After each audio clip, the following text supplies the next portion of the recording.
Hello guys, good morning. আজকে আমাদের day 2 টোকিওতে। আজকে হলো 1 এপ্রিল 2026। আজকে আমাদের প্ল্যান হলো চেরি ব্লসম দেখতে যাওয়ার, যদিও আজকে বৃষ্টির ফোরকাস্ট আছে, তাই এই জ্যাকেটটা পরে নিয়েছি। এখন আমরা ফার্স্ট যাব উয়েনো পার্ক আর তারপরে শিবুয়া। আপাতত এটাই প্ল্যানিং। সঙ্গে থাকুন, আমি আপনাদের দেখাতে থাকবো চেরি ব্লসমের স্টেটাস কি এবং কতটা আমরা দেখতে পাই। আমরা রওনা দিয়ে দিয়েছি এখন। আর আমরা যখন বাড়িতে ছিলাম ভেবেছিলাম আজকে ভোর 5টার মধ্যে বেরিয়ে পড়ব, কিন্তু তারপরে এখন বাজে হচ্ছে সকাল 10টা 5। তো বাড়িতে থাকলে একরকম হয়, এখানে এসে আরেক রকম হয় আর কি। মানে এটাই জাপানের স্পেশালিটি। এখন আমরা যাচ্ছি উয়েনো পার্ক। মোবাইলে এই যে গুগল দিয়ে রেখেছি, এখানে সব বলে রাখে যে কোন স্টেশনে যেতে হবে কি, সেটাই এখন ফিগার আউট করতে করতে আমরা এগোচ্ছি স্টেশনের দিকে। আচ্ছা, অ্যাক্সেসিবিলিটির দিক থেকে বলে রাখি, অনেক স্টেশনেই লিফট আছে, অনেক স্টেশনে কিন্তু লিফট নেই, অনেক লম্বা লম্বা সিঁড়ি নামতে হয়। তো আপনারা যদি স্ট্রোলার বা সিনিয়র সিটিজেনের সঙ্গে আসেন যার ওঠানামা করতে অসুবিধা হয়, আমার মায়েরও হয়, but she is managing somehow, তো পায়ে ব্যথা রয়েছে তাও ম্যানেজ করছে, সেটা মাথায় রাখবেন ওয়াইল প্ল্যানিং যদি ট্রেনে যাতায়াতের প্ল্যান থাকে। অনেক স্টেশনে আমি এরকমও দেখেছি যে এসকেলেটর বা এলিভেটর আছে, কিন্তু একটু দূরে, যেটা হয়তো হুট করে চোখে পড়ে না। এরপর আমরা গুগল ম্যাপ দেখে বাস স্টপের দিকে এগোতে থাকি। আমরা দেখলাম গুগল বাস বলছে, আমরা যেতে যেতে বাসটা বেরিয়ে গেল। ওখানে গিয়ে আরো হাঁটতে হতো কিছুটা বাস থেকে নেমে, ওই জন্য আমরা গো ট্যাক্সি করে নিলাম। অনেকটাই বেশি পড়লো, বাট ইটস ওকে। মানে প্রচুর হাঁটা থাকে, তো একটু কম হাঁটার সুযোগ হলে ভালোই হয়। তো ওই জন্য আমরা এখন গো ট্যাক্সিতে ক্যাব বুক করেছি, করে উয়েনো পার্ক যাচ্ছি। ক্যাবটা ভীষণ সুন্দর, একদম পরিষ্কার পরিচ্ছন্ন। আমাদের দেশের ক্যাবগুলো এরকম হলে আরো ভালো হতো। পৌঁছে গেছি উয়েনো পার্ক। আমরা উঠেছিলাম আসাকুসা থেকে, আমাদের হোটেলের সামনে থেকে। আসাকুসা কোকোয়েন রোকো জায়গাটার নাম। তো ওখান থেকে এখানে এলো 10-15 মিনিট লাগলো। তো একটু 2100 ইয়েন। আর একটা জিনিস এখানে আমি ইন্টারেস্টিং বলে রাখি, আমাদের ওখানে যেরকম উবারে একটা ফেয়ার দেখায় আর ওটাই নেয়, এখানে কিন্তু সেটা নয়। এখানে গো ট্যাক্সিতে আমি বুক করেছিলাম, গো ট্যাক্সিতে যেটা দেখায় সেটা একটা অ্যাপ্রক্সিমেট ফেয়ার, বাট চলে কিন্তু সেটা মিটারেই। শুরুতে আমাকে দেখিয়েছিল 1400 ইয়েন। মিটারে 1400 এর আশেপাশেই অ্যামাউন্ট উঠলেও গো ট্যাক্সি অ্যাপ তার উপর নানান ধরনের সার্ভিস চার্জ বসিয়ে আমার থেকে নিয়েছিল 2100 ইয়েন। এই যে অ্যাডিশনাল 700 ইয়েন, এটা আমাকে দিতে হতো না যদি আমি গো ট্যাক্সি অ্যাপ থেকে বুক না করে ডিরেক্টলি ট্যাক্সি স্ট্যান্ড থেকে ট্যাক্সি হায়ার করতাম। এখন পৌঁছে গেছি উয়েনো পার্ক। চেরি ব্লসম আছে, আমি খুব ভয়ে ছিলাম কারণ নেটে দেখাচ্ছিল যে 27 মার্চ ফুল ব্লুম। তো আমি ভেবেছিলাম যাওয়া অবধি থাকবে কি থাকবে না, লাকিলি রয়েছে, তাই না? আপনাদের দেখাই, এই হচ্ছে উয়েনো পার্ক। চলো যাই। এখন না পেটেল ফল হচ্ছে, হাওয়া দিচ্ছে আর আস্তে আস্তে পাপড়িগুলো পড়ছে।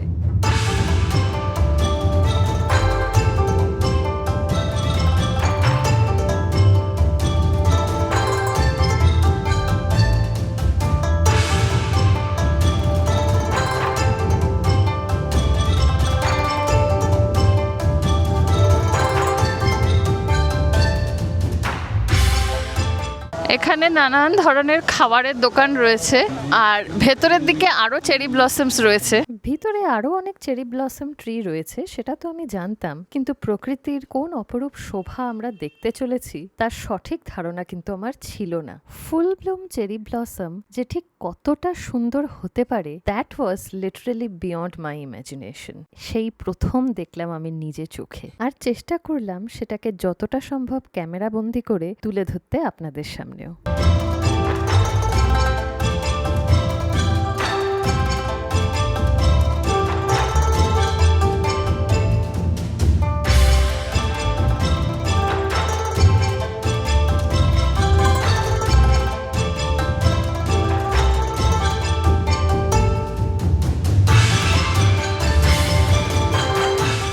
আমার মনে আছে যখন আমি ব্যাঙ্গালোরে ছিলাম, আমাকে আমারই একটা কলিগ জিজ্ঞাসা করেছিল যে চেরি ব্লসম তো এখানেও আছে। তখন সত্যি ব্যাঙ্গালোরে ছিল চেরি ব্লসম, তো এখানে তো দেখতে পাবে, জাপান যাওয়ার কি দরকার। তো আমি কি বলবো বুঝতে না পেরে বলেছিলাম যে ওটা ডিফারেন্ট, ওটা আলাদা। সত্যি এটা ডিফারেন্ট। ফুলগুলো এত সুন্দর না, এত সুন্দর বলে বোঝানো যাবে না, এত সুন্দর। এই যে এত কাণ্ড করে বর্ষায় ভিজে মারামারি করে আসা, এত আগে থেকে প্ল্যানিং করা, সার্থক। আমি তো চ্যাট জিপিটি তো বলেই দিয়েছিল যে আমি হয়তো ভালো দেখতে পাবো না, ততদিনে ফুল ঝরা স্টার্ট হয়ে যাবে। নেটেও তাই বলছিল, 27 তারিখে ডেট ছিল, আজকে 1 তারিখ, মানে এতদিনে বৃষ্টি ফৃষ্টি হচ্ছে, চান্সেস কম। কিন্তু ওসবে ঘাবড়াবেন না। আমি একটু ঘাবড়ে গেছিলাম, মা বলছিল বেশি ভাবিস না ওসব নিয়ে, ঠিক আমরা দেখতে পাবো। And that's very true. আমরা দেখতে পেয়েছি, ফুল ব্লুম দেখতে পেয়েছি, দারুণ সুন্দর লাগছে। মানে কালকে অব্দি লাগছিল জাপান এলাম, এখন অব্দি কিছু দেখলাম না, দেখতে পাবো তো আগামীকাল। আর বেস্ট পার্ট হচ্ছে এখন হাওয়া দিচ্ছে না, আমি জানি না ক্যামেরায় কতটা আসবে, চেরি ব্লসমের পেটেল গুলো উঠছে, মানে এটা জাস্ট অসাধারণ লাগছে আমার, সাধারণ। সামনের গাছটা দেখুন, আপনাদের দেখাই। উয়েনো পার্ক ভর্তি সেদিন সারি সারি সাদা ফুল ব্লুম চেরি ব্লসম গাছ দিয়ে। উপস্থিত সকলেই আনন্দে তখন আত্মহারা, সবাই ব্যস্ত এই অপরূপ দৃশ্যকে তাদের চোখ এবং স্মার্টফোনে স্মৃতিবদ্ধ করতে।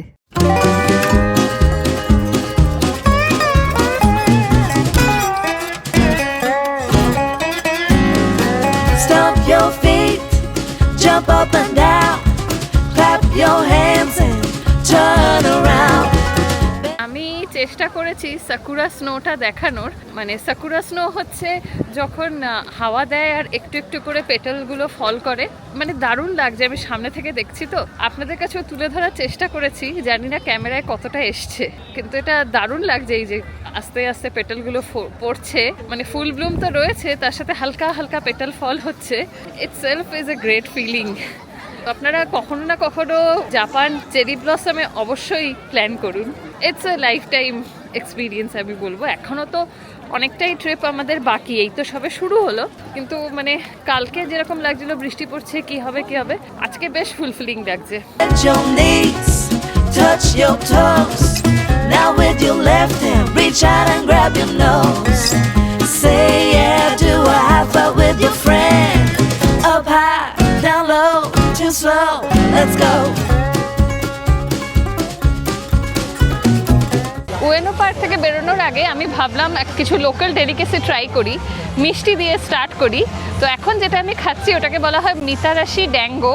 এই জিনিসটা রাইস ফ্লাওয়ার দিয়ে তৈরি, আর এটা একটা জাপানিজ ডেলিকেসি, সুইটের মধ্যে হয় টেস্ট, মিষ্টি, এটা একটা জাপানিজ ট্র্যাডিশনাল মিষ্টি।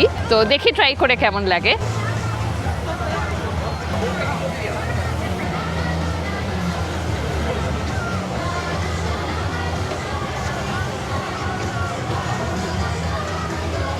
অনেকটা আমাদের গুড় গলিয়ে ফেললে যেরকম খেতে লাগে ওরকম খেতে। রাইস ফ্লাওয়ারের বলগুলো খুব মিষ্টি নয়, পুরোপুরি সসটা দারুণ মিষ্টি। উয়েনো পার্ক তো ঘুরে নিলাম, এবার এখান থেকে আমরা যাব শিবুয়া। আবার গুগল ম্যাপেরই হেল্প নেব, দেখব কিভাবে যাওয়া যায়। তো এখন আমরা রওনা দিচ্ছি ইউনো পার্ক থেকে শিবুয়ার দিকে। আমরা এখন উয়েনো স্টেশনে এসে গেছি। উয়েনো স্টেশনে এখন আমরা ইকেবুকুরো লাইনের একটা ট্রেন ধরবো, লোকাল। শিনোবাজু গেট দিয়ে ঢুকেছি, গুগল দেখেই আমি এলাম, পুরোটা গুগলই পুরো গাইড করলো, গুগল ম্যাপ। এবার আমরা ট্রেন ধরে যাচ্ছি হচ্ছে শিবুয়া। এটা হচ্ছে উয়েনো স্টেশন। ওখানে যেরকম সাইনবোর্ডটা রয়েছে ওরকম সব জায়গায় সাইনবোর্ড থাকে এখানে মোটামুটি স্টেশনে, সেগুলো দেখেই ডিসাইড করতে। আর উয়েনো স্টেশনে এই দেখুন কয়েন লকারও রয়েছে, তো আপনাদের যদি মনে হয় উয়েনো দেখবেন একদম ডিরেক্টলি কোথাও যাওয়ার পথে বা অন্য কোনো জায়গা থেকে এসে, দ্যাট ইজ অলসো পসিবল। এই কার্ডটা হলো ওয়েলকাম সুইকা কার্ড, এটাই কালকে আমি এয়ারপোর্ট থেকে নিয়েছিলাম। এবার এটা দিয়েই যখন আমি স্টেশনে ঢুকবো, সোয়াইপ করে ঢুকবো।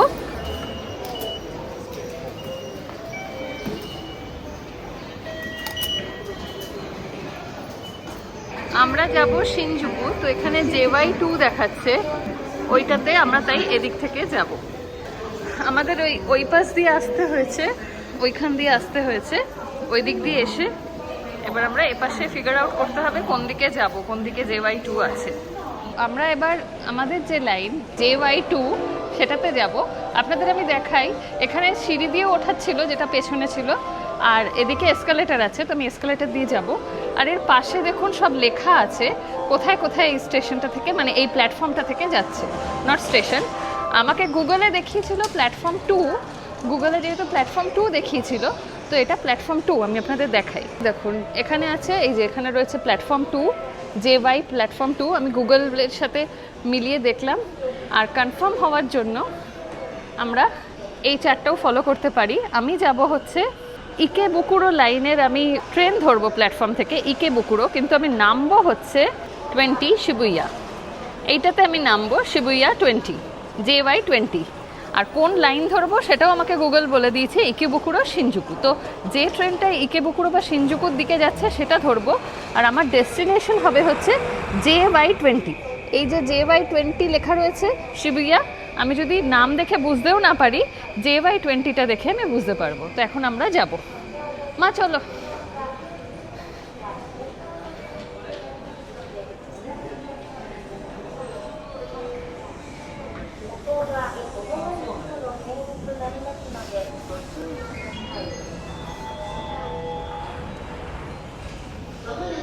দেখুন ট্রেনের গায়েও লেখা রয়েছে ইকেবুকুরো শিনজুকু। তো এটা দিয়ে আমরা উঠছি।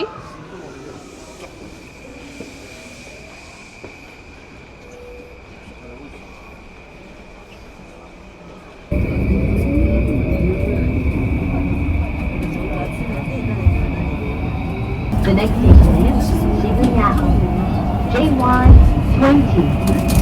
The doors on the right side will open.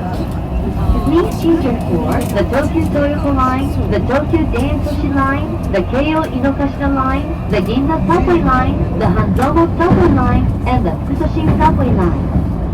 Please watch your steps when you leave the train. যে কোনো ট্রেনে ওঠার পরে কোন স্টেশনে নামবেন সেটা তো আমি আগেই বলেছি, স্টেশন নাম্বার দেখে, যেরকম আমাদের ছিল JY 20।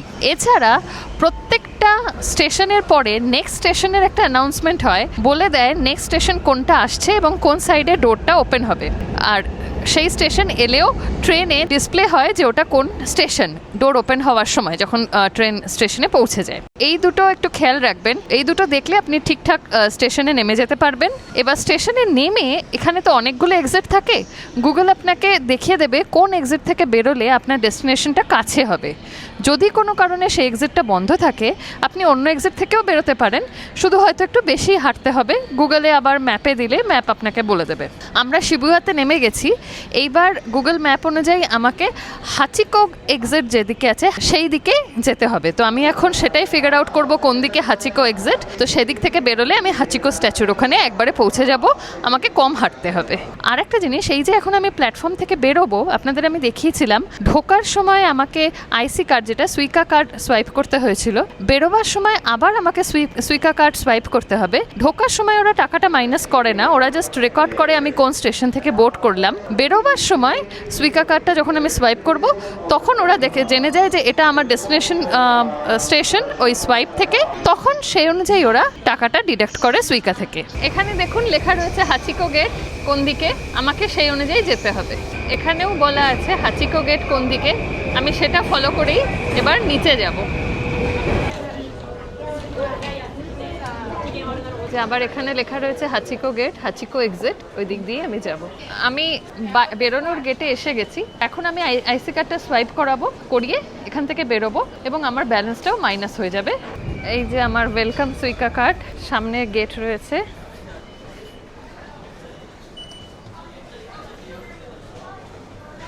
এখানে লেখা রয়েছে হাচিকো এক্সিট, এবার এটা ফলো করে আমি যাব। এই যে হাচিকো এক্সিট বলে দেওয়া রয়েছে। আমরা এখন দাঁড়িয়ে আছি লাইনে, হাচিকো স্ট্যাচুর সামনে ফটো তোলার লাইন পড়েছে, আর এখানে হালকা হালকা বৃষ্টিও হচ্ছে। উল্টো দিকে সুন্দর চেরি ব্লসম হয়ে রয়েছে, মানে শিবুয়া ক্রসিংয়ের একদম মুখেই সুন্দর চেরি ব্লসম ফুল ব্লুম, আলাদাই লাগছে। আমি ফটো তো তুলবো, ভিডিও করব, তার আগে হাচিকো স্টোরিটা বলি। হাচিকো খুব লয়াল ছিল টুয়ার্ডস হিজ ড্যাড, আমি বলবো মাস্টার নয়। তো ওর বাবা যিনি ছিলেন উনি একজন কলেজের প্রফেসর ছিলেন এবং উনি রোজ এই রাস্তা দিয়েই এই স্টেশন ধরেই কলেজ যেতেন। আর হাচিকো ওনার ফেরার টাইমে এখানে ওয়েট করতো। তারপরে উনি হঠাৎ করে একটা কোনো অসুখে মারা যান। হাচিকো সেটা বুঝতে পারে না যে উনি আর নেই, উনি আর ফিরবেন না। উনি মারা যাওয়ার পরেও হাচিকো প্রায় 10 বছর রোজ এসে এখানে ওয়েট করতো। ওকে অনেক চেষ্টা করা হয়েছিল বাড়ি নিয়ে যাওয়ার, ও যেত না, ও এখানেই ওয়েট করতো। ওর এই লয়ালটির সম্মানে বা স্মৃতিতে এখানে হাচিকোর স্ট্যাচু বানানো হয়েছে।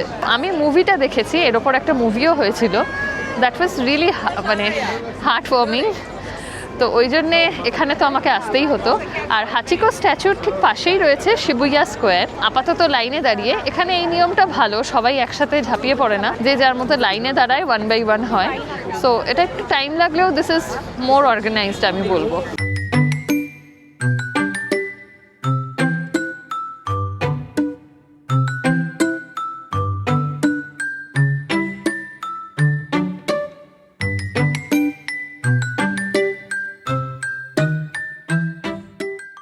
এই যে হাচিকো স্ট্যাচু, আর পুরো ওই দিক থেকে ওটা হচ্ছে ফটো তোলার কিউ। হাচিকো স্ট্যাচুর দেখুন এই উল্টো দিকে স্টারবাকস লেখা, এটা হচ্ছে ফেমাস শিবুয়া ক্রসিং। এখান থেকে সন্ধেবেলা কয়েক হাজার মানুষ এখান থেকে একসাথে ক্রস করে। এই কারগুলো ইন্টারন্যাশনাল ড্রাইভিং লাইসেন্স থাকলে টোকিওতে হায়ার করা যায়। জাপানের রোড ক্রসের একটা নিয়ম হচ্ছে, যখনই রোড ক্রসের গ্রিন সিগন্যাল হবে তখনই আপনি ক্রস করতে পারবেন। আমাদের মতো হাত দেখিয়ে রেড সিগন্যালে ক্রস করে গেলাম ওরকম কিন্তু হবে না। তো আমরা এখন ওয়েট করছি শিবুয়া ক্রসিং এর মুখে কখন রেডটা গ্রিন হবে আর আমরা ক্রস করব। ইচ্ছা আছে স্টারবাকসে যাওয়ার। আমরা ক্রস করছি শিবুয়া ক্রসিং।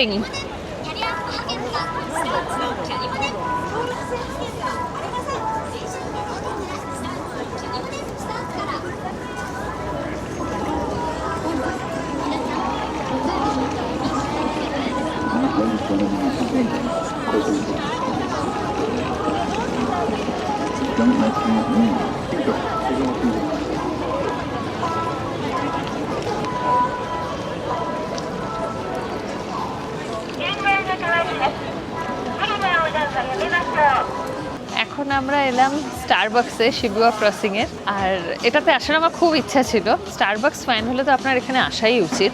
আমি আর মা তো স্টারবাকসে খাওয়া দাওয়ার বেশ পছন্দ করি। কফিটা খাবার অতটা না হলেও কফিটা স্পেশালি, ওই জন্যে we can't miss this one. আর এই ওপর থেকে শিবুয়া ক্রসিংটা বেশ ভালো দেখা যায়। ইচ্ছা আছে একটা ফটো তোলার।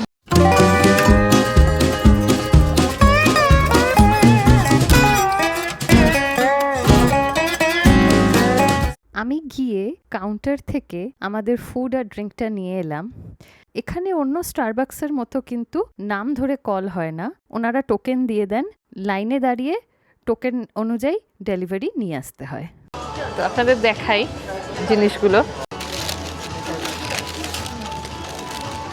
এটা হচ্ছে সাকুরা মাচা ডোনাট।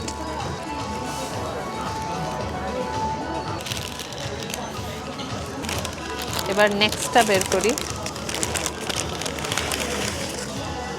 এটা একটা হটডগ।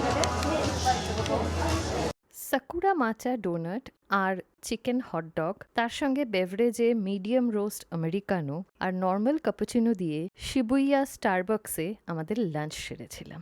লাঞ্চ শেষ করে আমরা রওনা দিই আখিয়াবাড়ার উদ্দেশ্যে। শিবুয়া স্টেশন থেকে ট্রেন ধরে আমরা চলে যাই আখিয়াবাড়া স্টেশন।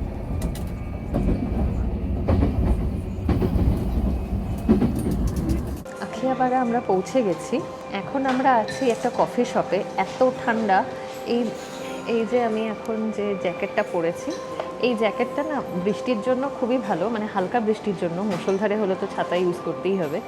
একটুও টুপিটা পরে নিলে মাথা ভেজে না, গা হাত পা ভেজে না। কিন্তু যখন খুব ঠান্ডা বা খুব বৃষ্টি হয় তখন ছাতা লাগে। আর ঠান্ডা হলে ভেতরে একটা কিছু পরে এটা পরলে ভালো হয়। যেমন এতক্ষণ খুব একটা ঠান্ডা ছিল না, 16 ডিগ্রি সেন্টিগ্রেড হলেও আরাম লাগছিল, মানে না ঠান্ডা না গরম। এই জ্যাকেটটাতে ভালোই মানিয়ে যাচ্ছিল, যেটা কালকে ইউনিক্লো থেকে কিনলাম।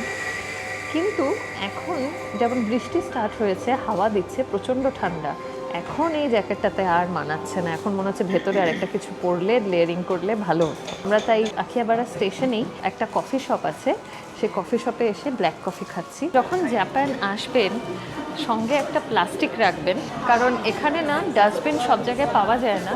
আর মোটামুটি অনেক জায়গাতেই আমি দেখলাম, যেমন এই ক্যাফেটাতেও খাওয়ার পরে কিন্তু প্লেটগুলোকে আপনাকেই ফেলে দিতে হবে ডাস্টবিনে, বা আপনি যে প্লাস্টিকটা ক্যারি করছেন ওর মধ্যে ঢুকিয়ে ডাস্টবিন না পাওয়া অবধি ক্যারি করতে হবে। কফি শেষ করে অ্যানিমেট বলে একটি ফেমাস মাঙ্গা স্টোরের লোকেশন গুগলে দিয়ে গুগল ম্যাপের ডিরেকশন অনুযায়ী আমরা আখিয়াবাড়া স্টেশন থেকে হাঁটা শুরু করি। প্রচণ্ড ঠান্ডা লাগছে। এখানে বৃষ্টি পড়লে না পুরো জিনিসটাই যেন পাল্টে যায়। বৃষ্টির ফোরকাস্ট দেখলে ভেতরে একটা কিছু সোয়েটার এক্সট্রা লেয়ার চাপিয়ে তার উপরে এই ধরনের এই যে জ্যাকেটগুলো পরলে ইট উইল হেল্প। আমার এখন ভীষণ ঠান্ডা লাগছে।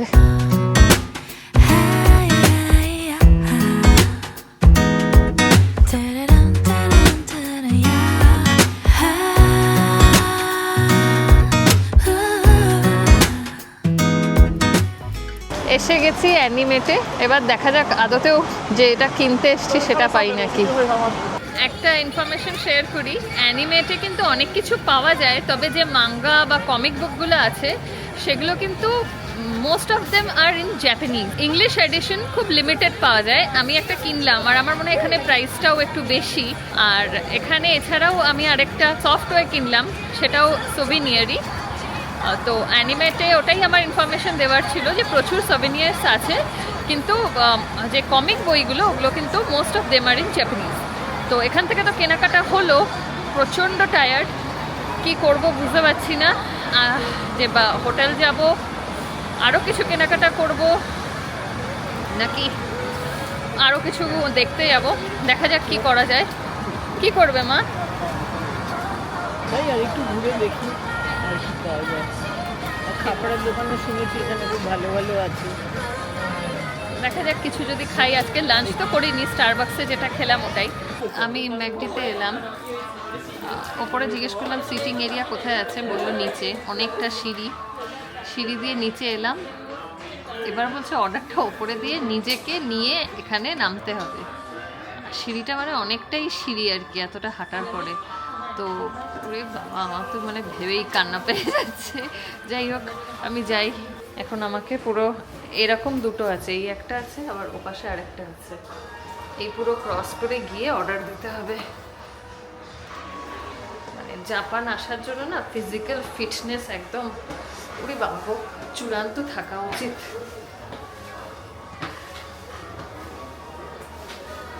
এখানে হোটেল হোক, রেস্টুরেন্টস হোক, ম্যাকডি হোক, ম্যাকডি তো এমনিতে অন্য জায়গাতেও সেলফ সার্ভিসই হয় দেখেছি আমি, কিন্তু অ্যাটলিস্ট সেম ফ্লোরে হয়।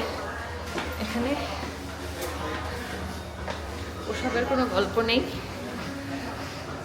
এবার যাই, আমি অর্ডার দিয়ে কিছু খাওয়া দাওয়া করি, প্রচণ্ড খিদে পাচ্ছে। আমার জিমে 2 মাসে যা হয়নি সব উঠে যাচ্ছে এখানে। নিয়ে এলাম ফাইনালি, অতটা রাস্তা আবার নিয়ে এলাম। তো আমরা নিয়েছি হচ্ছে 2 Mac chicken, cheese burger, cold drink, Coke নিয়েছি আর 2 স্মল ফ্রাই।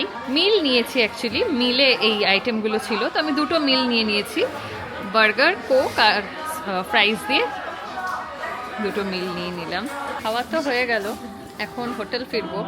প্ল্যান ছিল ট্রেনে ফিরবো, মানে ট্রেন আর ট্যাক্সির তো প্রাইস মানে হেলেন হেভেন ফারাক। স্টিল এত হেঁটে না আর আবার স্টেশনে গিয়ে দৌড়াদৌড়ি করতে, হাঁটতে, অতটা সিঁড়ি টপকাতে ইচ্ছা করছে না। আজকে ফেরার পথে আবার আমাদেরকে লসানে যেতে হবে। কালকে যেরকম ডিনার নিয়েছিলাম, আজকেও ভাবছি ওরকমই একটা ডিনার নিয়ে নেব। টোকিওর রাস্তা দিয়ে হাঁটতে হাঁটতে চেরি ব্লসম দেখা যায়। ওই দেখুন আমার পিছনে, আবার এই ওপরে এই যে এই গাছটা তো খুব সুন্দর, এই যে চেরি ব্লসম। মানে চেরি ব্লসম সিজনে এলে রাস্তা দিয়ে হাঁটতে হাঁটতেই চেরি ব্লসম দেখা যায়। আমরা ফাইনালি ঠিক করলাম যে ক্যাবে যাব না, প্রচণ্ড ঠান্ডা লাগছে বৃষ্টিতে না। এই জ্যাকেটের নিচে একটা অন্য জ্যাকেট পরা উচিত ছিল আমার। তো ওই জন্যে আমরা এখন স্টেশনের দিকে যাচ্ছি, ক্যাবে আর গেলাম না। আর স্টেশনের দিকে যেতে যেতে হঠাৎ চোখে পড়লো 7-Eleven দেখতে গিয়ে দেখলাম সামনেই এই চেরি ব্লসম গাছটা। একটা আলাদাই একটা ফিলিং। আর ওর পেছনেই ওই যে 7-Eleven। তো আমরা ভাবছি 7-Eleven থেকেই কেনাকাটি করে নিয়ে যাব হোটেলে। এই যে 7-Eleven-এ এলাম, এখানে সবই পাওয়া যাচ্ছে। দেখি আমরা কি কিনি। আর কি আছে, চিকেন, টোফু আছে, তো যারা ভেজিটেরিয়ান তাদের জন্য টোফু আছে। চিকেনের কিছু নেই, সবই বিফ দেখতে পাচ্ছি। রাইস চিকেন কম্বিনেশনে কিছু নেই, আর আছে ওই দিকটায় আছে। ওপাশটায় দেখি, চলো। এখান থেকে একটা প্লেট নিলাম, আর এখানে রাইস পাওয়া যায়, প্লেন রাইস নিলাম। একটা বাটার চিকেন কারি আছে, সেটা নিলাম। একটা প্রন কারি, এটা নিলাম। এইগুলো নিলাম,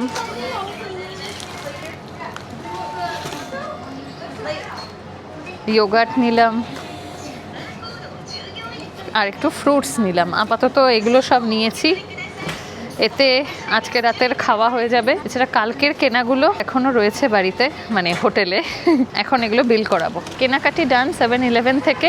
এবার আমরা রোড ক্রস করে ওই পারে যাব। ওই পারে আমাদের স্টেশন থেকে ট্রেন ধরে হোটেল। আমরা হোটেল ফিরে এসেছি। এখন আমি ভাবলাম আপনাদের রুম ট্যুরটা দিয়ে দিই। মা গেছে সব খাবার গরম করতে ডিনারের জন্য, সেই ফাঁকে আমি আপনাদের রুম ট্যুরটা দিয়ে দিচ্ছি। রুমটা একটু messy, so kindly bear with me. এখানকার এই হোটেলের রুমের একটা স্পেশালিটি হলো রুমটা আমাদের দেশের স্ট্যান্ডার্ড সাইজের তুলনায় একটু ছোট, কিন্তু খুব কম্প্যাক্ট। তো চলুন আপনাদের দেখাই রিচমন্ড প্রিমিয়ার আসাকুসা ইন্টারন্যাশনাল হোটেলের স্ট্যান্ডার্ড ডাবল রুম কীরকম। এই হচ্ছে আমার রুম, দেখতেই পাচ্ছেন বিশাল বড় নয়, কিন্তু ওয়েল অর্গানাইজড আর কম্প্যাক্ট। এখানে রয়েছে একটা মিরর, এখানে আমাদের সাজাগোজা জিনিসপত্র রাখা হয়েছে। এখানে আছে টি কেটল, কাপস, আর তার সাথে হোটেল থেকে দেওয়া কফি অ্যান্ড অল। এই হলো বেড। এখানে আরেকটা টুল আছে যার উপরে লাগেজ রেখেছি। লাগেজ রাখার জায়গার এখানে একটু সমস্যা, এটা থ্রু আউট জাপান। ওইখানে একটা টেবিলে চার্জিং কেবল, রিমোট, গ্লাস, আর এটা হচ্ছে ওয়াটার টাম্বলার। এখানে কিন্তু বটলড ওয়াটার দেয় না এই হোটেলটায়, তো এই টাম্বলার দেয়, এবং এটা চাইলে আরেকটা টাম্বলারও দেবে না, এই একটাই টাম্বলার দিয়েছে। করিডোরের শুরুতেই ওয়াটার পিউরিফায়ার রয়েছে, সেখান থেকে জল ভরে আনতে হয়। তাই এই হোটেলে যদি থাকেন বা জাপানে আসার সময় নিজের একটা ওয়াটার বটল নিয়ে আসা ভালো। আমরা যার জন্য জল কিনে এনেছি। আচ্ছা, এইখানে রয়েছে ফ্রিজে আজকে যা যা কিনলাম সব রয়েছে। ডিনারের আইটেমগুলো বাদ দিয়ে, সেগুলো তো মা গরম করতে গেছে। আচ্ছা, এখানে গরমের জন্য মাইক্রোওয়েভ রুমে নেই, কিন্তু ওপরের ফ্লোরে আছে, ওপরের ফ্লোরে গিয়ে গরম করতে হয়। এবার আপনাদের ওয়াশরুমটা দেখাই। এখানে জাপানিজ স্টাইলের টয়লেট ইউজ হয়। টয়লেট কিন্তু খুব ইন্টারেস্টিং। আমরা যদিও পোর্টেবল জেট স্প্রে নিয়ে এসেছি, কিন্তু সেটা ছাড়াই সব রকম ব্যবস্থা এখানে রয়েছে। এখানে রয়েছে বেসিন, ডাস্টবিন, মিরর, আর উল্টো দিকে বাথটাব কাম বেদিং এরিয়া আর হ্যান্ড শাওয়ার। টয়লেটারিজের মধ্যে শ্যাম্পু, কন্ডিশনার, বডি সোপ সবই দিয়েছে, আর ফেস ওয়াশ আর হ্যান্ড ওয়াশের জন্য এটা দিয়েছে।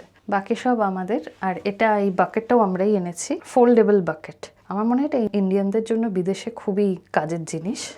আর এখানে রয়েছে টাওয়েল আর হেয়ার ড্রায়ার, ওটা ওনারাই দিয়েছেন, আমি আনিনি। এই হচ্ছে ওয়াশরুম। এই ছিল আমাদের রুম ট্যুর। আজকের মতো আমি ডে এন্ড করছি। কালকে আবার নতুন দিনের শুরু, সঙ্গে নতুন অ্যাডভেঞ্চার। শিগগিরই ফিরবো নতুন গল্প নিয়ে। দেখতে থাকুন দি রোভের বং।